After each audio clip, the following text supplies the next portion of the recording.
네, 16일 재보궐선거 사전투표 마지막 날인 오늘 여야 대표들은 지역을 누비면서 총력전을 벌였습니다.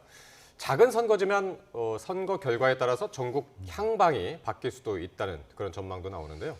이종훈 평론가 그리고 차재원 부산 가톨릭대 특임교수 두 분 모시고 전국 이슈 정리해 보겠습니다. 두 분 안녕하십니까? 안녕하세요. 네. 자, 한동훈 대표는 지역 일꾼론 그리고 이재명 대표는 정권 심판론을 강조하고 나섰는데요. 먼저 관련 발언 듣고 시작하겠습니다. 여러분, 금정을 잘 살게 만드는 것이 이번 선거의 목표입니다. 알고 계시죠? 금정에 예산을 투입해야 하고 그 예산이 여러분을 위해서 쓰여질 수 있게 해야 합니다. 그걸 할 수 있는 유일한 정당이 어디입니까? 저희를 찍어주십시오. 아직도 자신이 왜 총선에서 심판받았는지를 모르면 이번 기회에 2차 심판을 반드시 해야 합니다. 국민의 옐로우 카드, 2차 옐로우 카드를 꼭 보여주십시오.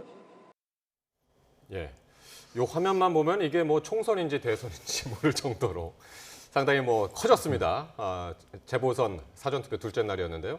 두 대표가 모두 지원 유세에 나섰습니다.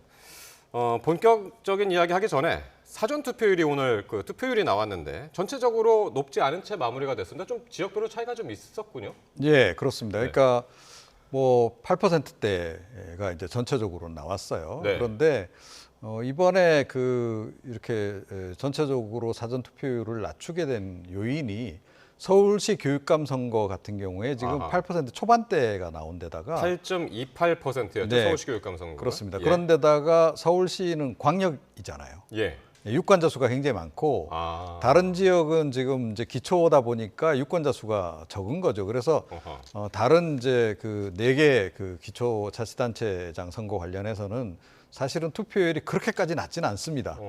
그러니까 호남 그러네요. 같은 지금 경우에는 보니까 다 40% 넘겼고요. 그러네요. 이제 영남 강화 이제 이쪽 같은 경우는 이제 20%대 예. 이긴 합니다. 그래서 조금 예전에 비해서 그렇게 높다 그렇게 보기는 어렵지만 그래도 어느 정도는 나왔는데 예. 사실은 서울시 교육감 선거 관련해서 사전 투표율이 워낙 낮다 보니 그렇군요. 인구 비중도 높고 그래서 전체적으로 평균 약간의 수치를 착시 그렇게 보면 될까요? 그렇습니다. 그런 게 좀 눈에 띕니다. 그렇군요.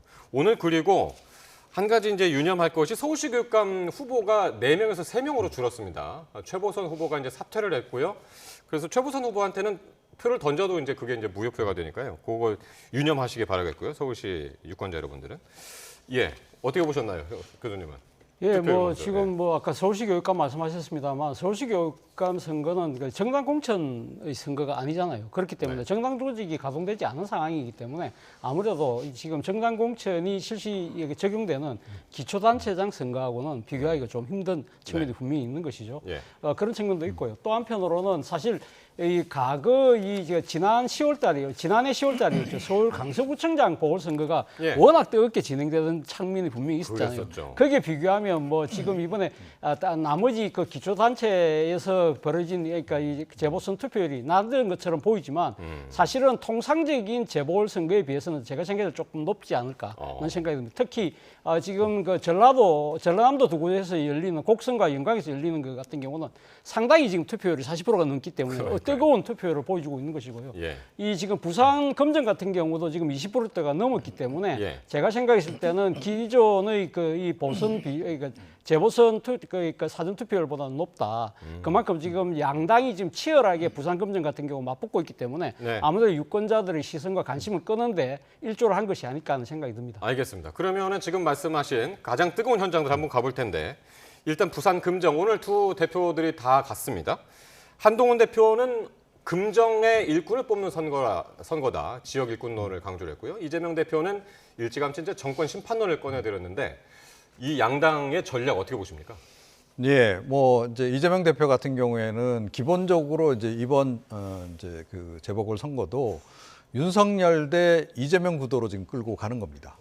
그래서 한동훈 대표를 주 타겟으로 하기보다는 예.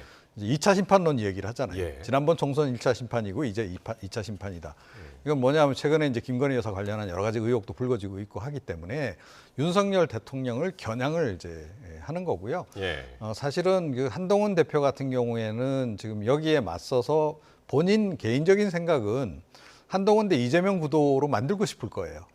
그런데 예. 선거 판세가 지금 별로 본인에게 이렇게 유리한 상황이 아닙니다. 그래서 자칫 잘못하면 이제 이 책임론에 휩싸일 가능성이 굉장히 높아서 예. 솔직히 선거 전략이라는 측면에서 보자면 살짝 발을 빼는 느낌이 없잖아 있어요. 지역 일꾼론. 예. 그러니까 이 2차 심판론에 대해서 이렇게 맞불을 붙이기보다는 네. 살짝 피해가는 이제 그런 이제 그 모습을 좀 보이고 있는 겁니다. 그래서 아마 이제 이 정치 이슈로는 좀 대항하기가 좀 어렵다 이렇게 그래도 보고. 지금 보면 한동훈 대표 오늘도 갔고요. 4차례 갔고 날짜로 따지면 5일 동안 저기 네. 있었거든요. 그만큼 지금 중요하다는 데 아니겠습니까? 중요한 동시에 그만큼 거기가 지금 위험한 지역이 돼버렸다는 네. 거죠. 사실은 이 부산 금정 같은 경우에는 뭐 PK의 TK다라고 불릴 정도로 여기 국민의힘 지지세가 워낙 강한 지역입니다. 그러니까 텃밭 중에 텃밭에 해당하는 이제 그런 지역인데 예. 최근에 판세를 보게 되면 여기서 민주당이 단일화 성공하고 하면서 예. 그런 거에 더해서 지금 사실은 그 단일화 변수를 빼더라도 지금 너무 지금 많이 그 민주당 그 후보의 그 약진이 좀 두드러지는 상황이에요. 예. 그래서 굉장히 지금 여기서 지금 이제 공을 좀 많이 들이지 않으면 안 되는 상황이 지금 돼버린 거고요. 그렇군요.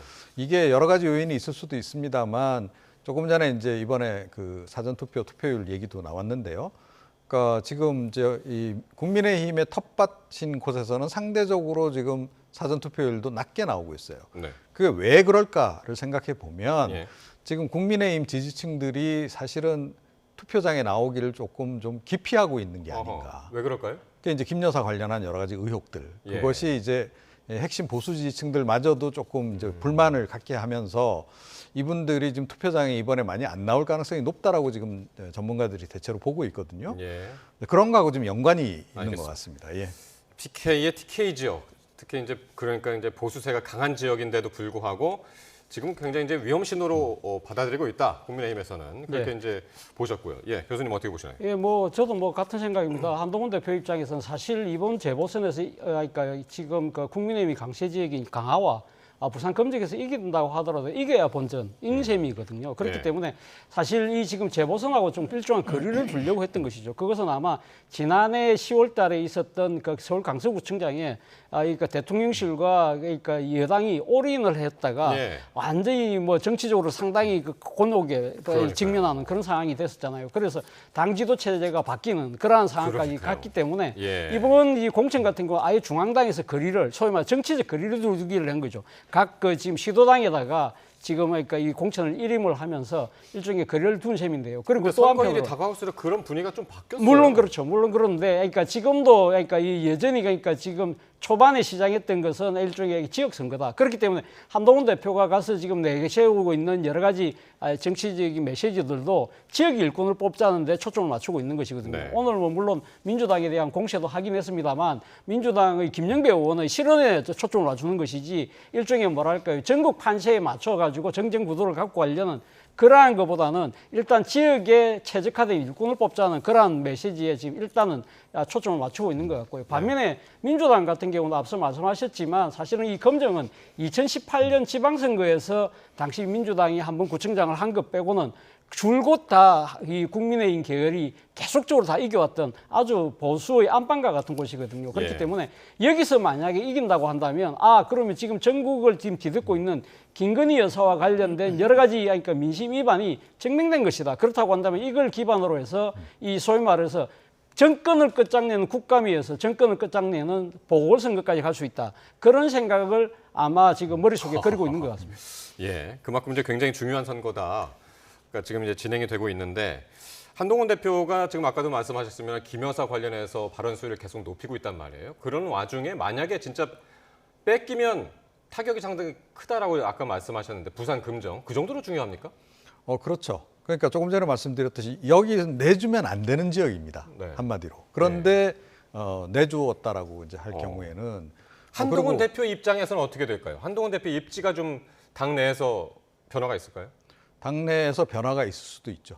그러니까 최근에 이제 뭐 윤한 갈등 계속 이제 있었고 그동안 이제 우리가 국민의힘에서 이제 지도부와 이제 대통령 간에 이제 갈등이 있을 때 어떤 식으로 정리가 됐는가를 생각을 해보면 이번 건 같은 경우에 사실은 재보궐 선거가 설령 이제 그 국민의힘이 이제 뭐 완패를 하더라도 꼭 한동훈 대표의 책임이냐 그렇게 이제 문제 제기를 하면 꼭 그렇게 보기는 좀 어려운 측면이 없잖아 있어요. 예. 윤석열 대통령 또 특히 이제 김건희 여사와 관련한 여러 가지 의혹이 사실은 뒤덮는 바람에 네.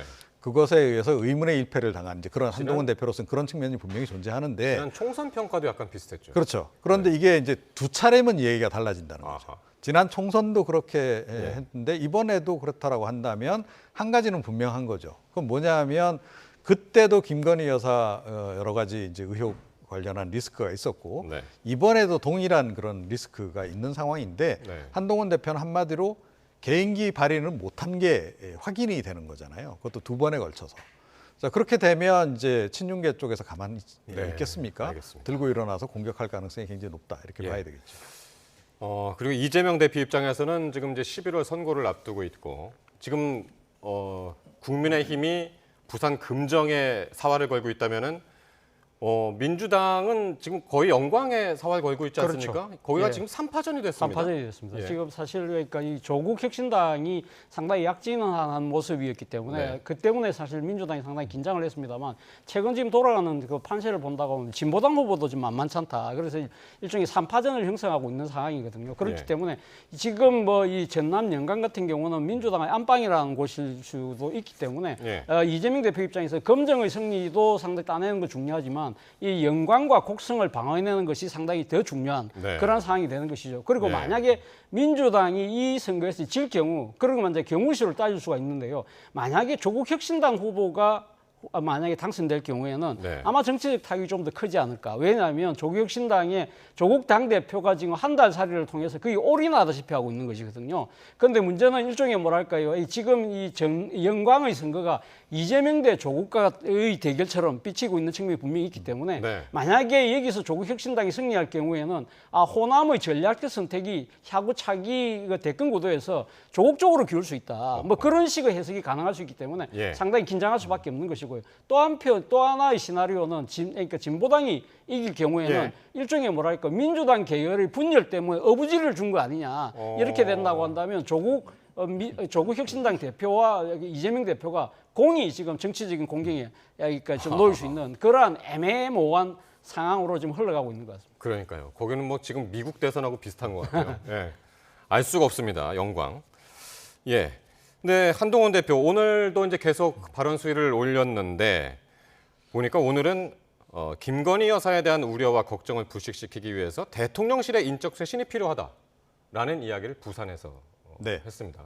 이 의미 어떻게 보십니까? 그러니까 대통령실의 김건희 라인 정리해라 그 얘기죠. 네. 네, 핵심은 그겁니다. 그래서 그럼 왜 이 메시지를 지금 특히 부산 가서 이렇게 내놨겠는가 네. 하는 거예요. 그러니까 보수 지지층 내에서 조금 전에 말씀드렸듯이 이번에 재보선에 이제 특히 부산이나 뭐 강화 이런 원래 텃밭인 지역에서 사전 투표율도 낮고 보수 지지층이 투표장에 잘 안 나올 가능성이 높은데 그 결정적인 이유가 뭐냐는 거죠. 네. 김건희 여사거든요. 예. 그러니까 70, 80 세대들조차도 김건희 여사 문제에 대해서는 제대로 대응을 못하고 있다라고 생각하고 있고 이 문제를 빨리 정리하지 않는 것에 대해서 굉장히 불만들이 지금 고조되어 있는 그런 상황이에요. 예. 여론조사 지표로도 지금 나타나고 있지 않습니까? 자, 그런 상황이기 때문에 이 김건희 여사와 관련한 부분을 어찌됐건 뭐 당장 해결은 못하더라도 예. 이제 이 한동훈 대표라도 계속 문제 제기를 해야 이분들이 그나마 이제 투표장에 나올 가능성이 높다라고 지금 이제 보는 겁니다. 근데 오늘 이 한동훈 대표가 이 대통령실 인적 쇄신이 필요하다는 요 얘기가 왜 나왔냐면 기자 질문이 뭐였냐면 김대남 씨가 여사 관련해서 비선이 있다고 언급하니까 거기에 대해서 이렇게 답을 한 거거든요. 네. 김 여사 주변에 비선 이게 실체가 있는 건가요? 그러니까 뭐 실체가 있다라고 제가 뭐 단언 못하겠습니다. 네. 그런데 소문은 계속 이제 있어 왔던 것이고 네. 지금 대통령실에 뭐 취재하고 있는 기자들을 통해서 뭐 저는 이제 간접적으로 들을 수밖에 없고 예. 또 이제 대통령실에 일하는 사람들과 관련된 뭐 이런 지인들이라든가 이런 분들 통해서 이제 전해 듣는 전원밖에 없습니다. 예. 또 보도도 이제 참고가 되는 거고 그런데. 네. 지금 대통령실의 김건희 라인은 아무개다라는 게 이미 다 알려져 있고 그런데 최근에 뭐 아시다시피 이제 김대남 씨 같은 경우에 이제 발언 중에 뭐 십상시 표현도 등장하고 네네네. 뭐 그런다는 거죠. 그래서 이건 거의 공공연한 비밀처럼 돼 있어요. 그러니까 김건희 예. 라인이 존재하고 있고 또 예. 대통령실에서 그들이 사실상 모든 걸 주도하고 있다라는 데까지 지금 얘기가 나와 있는 상황입니다. 그래서 네. 이게 이제 사실 여부와 관계없이 그 부분이 또 이 다른 뭐 어떤 지지층을 떠나서 보수 핵심 지지층들까지도 굉장히 그에 대해서는 이제 불편하게 만드는 이제 그런 대목이 좀 있다라는 거죠. 그래서 그와 관련해서 한동훈 대표가 어느 정도는 이걸 좀 선을 그어주는 발언을 좀 이라도 해야 예. 그나마 이제 이 보수 지지층들이 투표장에 나오지 않을까 이 생각을 좀 하고 있을 가능성이 높다 이렇게 생각합니다. 차 교수님은 한동훈 대표의 오늘 그 대통령실 인적쇄신 발언 이거 어떻게 들으셨습니까? 아무래도 지금 이제 시점이 지금 재보궐선거를 앞두고 있는 상황이잖아요. 그러니까 우리가 이야기했듯이 검증이 상당히 보수의 안방이라고 하지만 흔들리는 그러한 양상이 지금 보이고 있다. 그렇다고 한다면 이게 대해서 민심에 뭔가 변화된 모습을 보여야 되는데 그것의 첫 시발은 김건희 여사와 관련된 뭔가의 조치가 필요하고 그리고 지금 김대남 씨와 관련된 이 지금 질문을 듣고 이 이야기가 나왔다는 것 자체는 결국은 모든 그러니까 변화의 출발점은 사람의 물갈이 이로부터 시작돼야 된다는 것이 아니면 이제 한동훈 대표의 생각이겠죠. 그리고 사실 지난 총선에서 여당이 참패하고 난 뒤에 대통령이 상당히 정치를 하겠다고 하면서 이제 했던 여러 가지 조치 중에 하나가 지금 대통령실의 인적 쇄신이었잖아요. 그런데 그 이후에도 사실 국정기조가 전혀 변하지 않고 오히려 더 지금 여당과의 갈등 자체는 오히려 더 커지는 그런 양상이라고 한다면 여당의 대표 입장에서는 그 출발점을 변화의 출발점을 아무래도 대통령 측근의 인적 쇄신을 요구할 수밖에 없는 그러한 상황도 저는 작용했지 않나 하는 생각이 듭니다. 예. 근데 이제 한동훈 대표가 계속 이렇게 발언 수위를 높이니까 지금 여론 재판 하자는 거냐? 뭐 친윤계 쪽에서 이제 이런 이야기가 나오고 있고요. 자해 발언이다. 그런 얘기를 또 이제 비공개로 해야지 왜 대놓고 하느냐? 뭐 이런 불만이 섞인 목소리들이 나오고 있는데 이런 분위기는 어떻게 보십니까? 그러니까 뭐 친윤계 의원들로서는 또 저 얘기를 안 할 수가 없죠. 예, 지금 뭐 윤석열 대통령하고 한동훈 대표가 아주 사이 좋은 관계라면 전혀 저런 얘기를 할 필요가 없는데 최근에 뭐 갈등이 굉장히 이제 고조되는 데다가 뭐 전해지는 바로는 윤 대통령이 한동훈 대표에 대해서 요즘에 아주 얼굴도 안 보려고 한다는 소문까지 들리고 있고 만약에 그게 사실이라고 한다면 그 친윤계들 입장에서는 대통령의 또 이 그 좀 심경 경호까지 좀 해야 되지 않겠어요. 그리고 여기에 또 다분히 또 본인들의 향후에 이제 거취와 관련한 이제 그런 또 부분도 좀 관련이 좀 될 겁니다. 그래서 또는 지난 총선 과정에서 공천해 준 거에 대한 약간의 좀 보은 그런 의미도 있겠죠. 그래서 본인들로서는 뭔가 역할을 하기 위해서 이제 이렇게 또 하는 건데 조금 전에 말씀드렸듯이 한동훈 대표가 최근에 김건희 여사 관련해서 여러 가지 이제 그 발언들을 내놓는 것은 뭐 실제로 문제가 있다라고 인식하고 있는 측면도 있지만 이번 당장 재보선 관련해서도 이게 중요하다고 생각하기 때문에 그 표심을 돌리기 위해서 특히 보수 표심을 지금 분위기를 전환시키기 위해서 하는 측면도 있는 거거든요. 그래서 이럴 때 친윤계들은 조금 좀 나서는 거를 좀 자제하는 것도 한 방법일 것 같은데 그런 뭐 선거와 관련한 그런 고려는 좀 없는 게 아닌가 이렇게 생각합니다. 그렇군요. 선거를 앞두고라도 이런 친윤계의 발언들은 좀 자제했어야 된다. 지금 독대 얘기가 나오고 있습니다. 일단 윤 대통령실에서 이거 나온 이야기고 독대 16일 재보궐선거 이후에 만나기로 했다라고 하는데 그때 되면은 한동훈 대표가 이런 얘기 다 할까요? 지금 했던 얘기들? 그렇죠. 그러니까 지금 재보선의 결과가 이제 상당히 중요할 수밖에 없는데요. 만약에 재보선에서 만약에 국민의힘이 지금 그러니까 지금 안방이라고 할 수 있는 검증과 강화를 지켜낸다고 한다면 아마 독대도 아마 저는 이루어질 가능성이 높지만 만약에 질 경우에는 거기에 따른 정치적 폭풍 때문에 그 정치적 일정이 과연 가능할 수 있을까? 고개를 갸꼬릴 수밖에 없다는 것이죠. 자, 그걸 거꾸로 이야기한다면 한 대표 입장에서는 왜 재보선 이유일까? 재보선 전에 뭔가 지금 대통령이 지금 여당 대표와의 만남을 통해서 민심을 지금 경청하는 그런 모습을 보여주는 것이 선거에 유리할 수 있을 것인데 라는 아쉬움을 분명히 갖고 있을 것이고요. 그렇기 때문에 사실은 독대했을 때 한동훈 대표가 어떤 이야기를 할 건가는 모르는 사람이 누가 있습니까? 다 알잖아요. 그거는 뭐 지금 김건희 여사와 관련된 여러 가지 지금 그러니까 이 국정 운영 차원에서의 변화 그리고 인적 쇄신 뭐 그런 부분들인데 아마 김건희 여사와 관련된 부분에 있어서는 일종의 사과를 넘어서 이제는 일종의 뭐랄까요? 그러니까 이 대통령실을 좀 더 선제적인 조치를 할 필요가 있다. 예를 들면 검찰에 자진 출두를 한다든지 공수처에 자진 출두를 한다든지 일종의 그러니까 당당하게 법압의 심판대에 서겠다는 그런 모습까지 보여라. 그런 이야기를 좀 하고 싶어요. 불법화한 것이잖아요. 그렇기 때문에 사실 이 지금 그 재보선 이후에 독대를 한다는 부분 자체는 앞서 제가 말씀드린 대로 이 결과에 따라서는 안 이루어질 수도 있기 때문에 안 할 수도 있다. 예, 그렇기 때문에 사실 한동훈 대표는 지금 독대에서 할 이야기를 오늘 지금 인적쇄신 이야기한 것도 사실은 미리 준비됐던 저는 정치적 메시지라는 생각이 듭니다. 평론가님은 어떻게 보시나요? 재보선에서 만약에 성적표가 잘못 나온다, 국민의힘이. 그러면은 이 독대가 안 이루어질 수도 있나요? 네, 그럴 수도 있죠. 그렇습니까? 예. 그러니까 이게 좀 아직 처음에는 이 독대 이번 재보선 뒤에 뭐 한다고 보도 나와서 네. 확실하게 하는 줄 알았더니 이게 또 점점 가면 여기저기 얘기 들어보니까 아직 확실한 게 아닌 걸로. 그러니까요. 대략 한동훈 지금 그렇게 대표도 또 오늘 뭐 구체적으로 드릴 말씀 없습니다. 또 얘기했습니다. 아니 그러니까요. 예. 그렇게 지금 얘기가 돌아가고 있어서 이거는 결국은 윤석열 대통령이 일단 재보선 뒤에 보자 이렇게 지금 이제 된 것 같고 네. 사실은 정말로 이번에 재보선 선거를 승리할 그런 생각이 있다라고 한다면 네. 윤석열 대통령이 한동훈 대표를 독대를 당겨서 미리 해야 되는 거죠. 네. 재보선 전에. 그리고 재보선 그 독대 결과 뭐 거기서 뭔가 뭐 뚜렷하게 확실하게 방향이 안 나오더라도 네. 김건희 여사 문제와 관련해서 향후에 뭐 이렇게 대통령실하고 이 국민의힘 지도부하고 좀 이렇게 좀 수기를 하기로 했다라는 정도만 얘기가 나와도 조금 전에 말씀드린 7080 김건희 여사 때문에 약간 돌아서신 분들도 투표장에 나올 수 있었을 거라고 저는 생각해요. 그런데 냉정하게 말씀드리면 그 정도도 한동훈 대표를 도와줄 마음이 없으신 상황이 아닌가 윤 대통령이. 전 그렇게 보고 있습니다. 그러니까요. 이게 독대가 먼저 이루어지면은 재보선도 좀 풀릴 수 있을 가능성도 있고 네. 거꾸로 얘기를 하면은 재보선 결과에 따라서 독대가 또 안 이루어질 수 있는 그런 가능성도 있고 선후 관계에 따라서 여러 가지 변수가 있을 것 같네요. 근데 민주당 입장에서는 뭐라고 했냐면 한동훈 대표가 진정성을 가지려면은 대통령한테 특검 수용을 건의하고 하라고 설득해야 된다.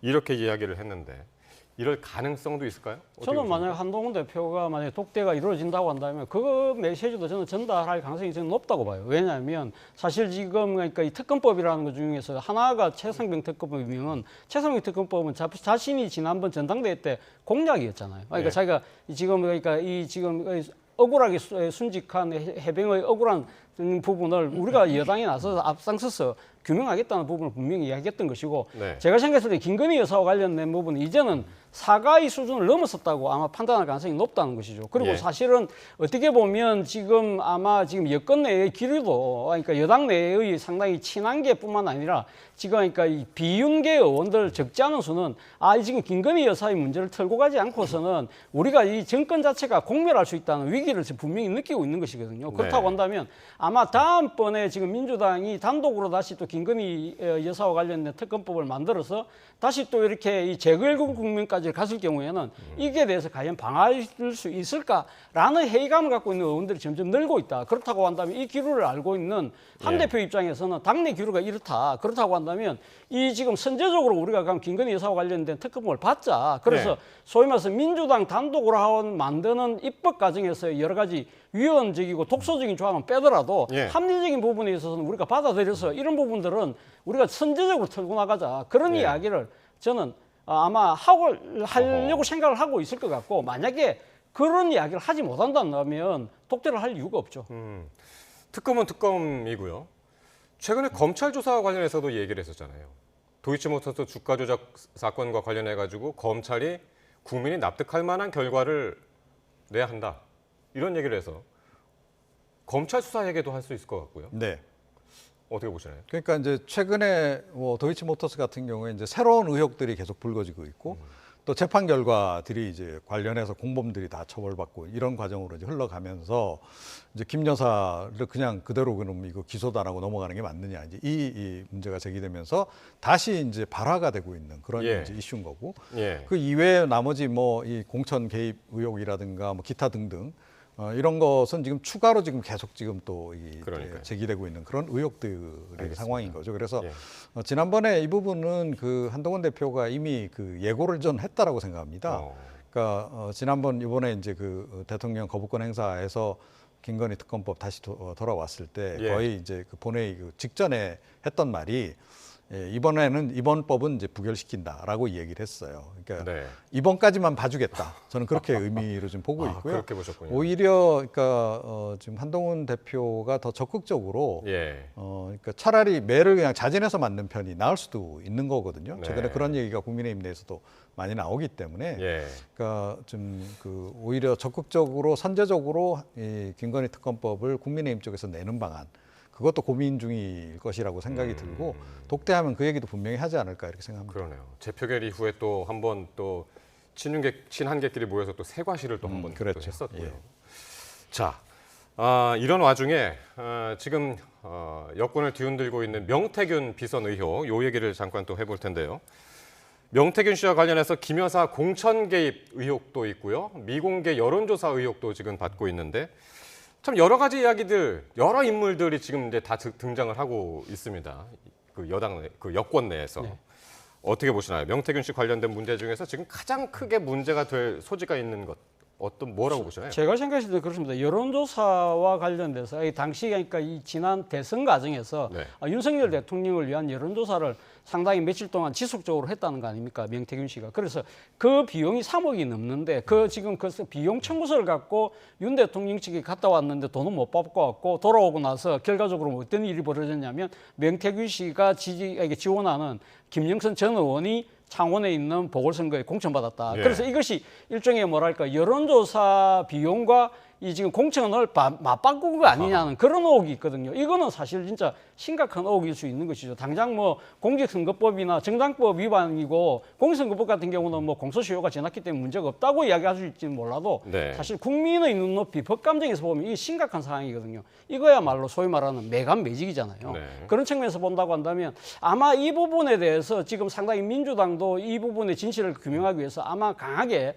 아마 공세에 초점을 맞출 것 같고요. 네. 사실 이런 부분들에 대해서 대통령실이 어떻게 지금 입장을 내느냐 많은 사람들이 지금 지켜보고 있는 것 같습니다. 그러니까 지금 대선 과정에서의 그 여론조사도 이제 말씀하셨고, 이게 2021년에 당대표 경선 그리고 서울시장 경선에서도 명 씨의 영향이 있었다. 이런 주장이 나오고 나경원 의원하고 이준석 의원하고 지금 멱살만 안 잡았지 SNS로 굉장히 격하게 싸우고 있고요. 오세훈 시장도 참전을 했고 이런 분위기 어떻게 보십니까? 지금 굉장히 여권이 흔들리고 있습니다. 네. 그런데 제가 보건대는 이거는 지금 명태균 씨의 전략에 지금 약간 놀아나는 측면이 없지 않아 있다. 이렇게 좀 생각을 해요. 예. 그러니까 명태균 씨가 지금 뭐 이미 다 아시다시피 지금 공직선거법이라든가 그건 뭐 이미 이제 좀 아마 기소 안 하는 방향으로 결론이 난 것 같긴 한데 정치자금법 위반 관련해서 지금 수사를 이미 받고 있는 상황이거든요. 네. 지난 1월부터 받기 시작했습니다. 예. 이 관련해서 지금 최근에 뭐 제보자로 나선 그 회계 책임자 강모 씨 같은 예. 경우도 지난 1월부터 수사를 받고 있고 사실은 이 사람들 입장에서는 그 위기로부터 빨리 빠져나오는 게 지금 최대 목표인 거죠.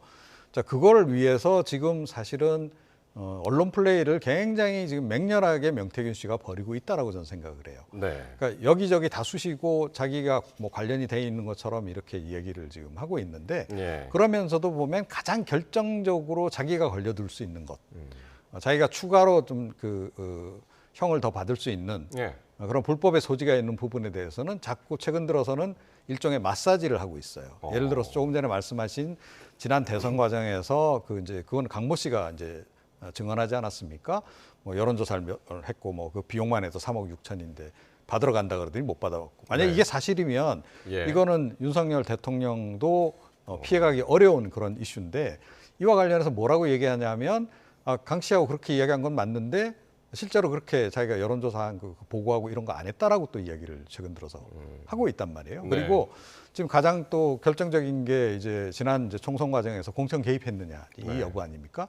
이와 관련해서도 말이 좀 조금씩 계속 바뀌고 있어요. 네. 그래서 그 명태균 씨의 목표는 이걸 정말 다 온천하에 다 드러내서 뭐 불법이 있었다면 그런 것까지도 다 드러내고 해서 자기도 처벌받을 거 받고 윤석열 대통령 기타 나머지 관련된 사람들 불법 소지가 있으면 다 처벌을 받도록 하겠다 예. 하는 거에 목표가 있냐면 그게 아니다라는 거예요. 예. 그러니까 결국 자기가 지금 이제 검찰 수사를 받고 형을 이제 실형을 받을 가능성이 높은 상황에서 그 형량을 최대한 낮추고 하는데 일단 목표가 지금 두어져 나를 있기 구제해줘라. 때문에 그런 신호인가요? 그렇죠. 그래서 민주당이 바라는 그런 뭐 어떤 폭로라든가 이런 것이 더군다나 결정적인 스모킹건 그런 걸 내놓을 가능성도 희박할 뿐만 아니라 네. 실제로 그런 걸 가지고 있는지도 저 개인적으로는 약간 좀 의문입니다. 예. 지금 뭐 폭로전이 그 각종 언론사의 인터뷰를 통해서 지금 나오고 있어서 혼자 하는 것도 아니고 지금 뭐 이제 강혜경 씨 비롯해 가지고 등장인물도 많고 해서 요 얘기를 좀 마무리해야 될 것 같은데요. 이거 어떻게 마무리가 될까요? 이 사건 전체가? 글쎄요. 그러니까 명태균 씨에 대한 아마 지금 그 검찰 차원의 수사가 지금 이루어지고 있습니다만 그건 뭐 사실은 다른 부분이 지금 수사기 때문에 지금 뭐 지금 명태균 씨가 이야기하고 있는 부분이 상당히 그러니까 명예훼손과 뭐 여러 가지 또 문제가 있다고 한다면 이 일종의 관련된 사람들이 빨리빨리 그러니까 지금 이렇게 법적 조치를 하고 여기에 대한 수사를 하는 게 제일 그러니까 빠른 수준인데 네. 근데 저는 사실 그러니까 법적 조치 이전에 사실은 지금 대통령과 대통령 아내에 대한 이야기가 지금 계속적으로 지금 흘러나오고 있는 거잖아요. 그렇다고 한다면 여기에 대해서 대통령실이 뭔가 해명을 하고 있지만 예. 몇 번 만났느냐, 2번 만났다고 했는데 지금 예. 알려진 건 4번이잖아요. 이런 식으로 대통령실의 그 해명 자체가 상당히 지금 국민의 신뢰를 잃어가고 있는 상황이라고 한다면 네. 저는 이 사안에 대해서는 대통령께서 직접 이 국민에게 해명할 건 해명하고 책임질 건 책임지겠다는 그러한 모습으로 이 사태를 빨리 마무리할 필요가 있다는 생각이 듭니다. 대통령 책상 위에 있는 것이 The Box Stop Here라는 그 문구인데 그것이 내 모든 책임을 내가 지겠다고 한다면 그 이런 모습들이야말로 빨리 본인이 책임지는 모습으로 빨리 마무리해야 될 사안이 아닐까 하는 생각이 듭니다. 예. 알겠습니다. 두 분 말씀 여기까지 듣도록 하겠습니다. 이종훈 평론가, 차재원 교수와 함께했습니다. 두 분 고맙습니다.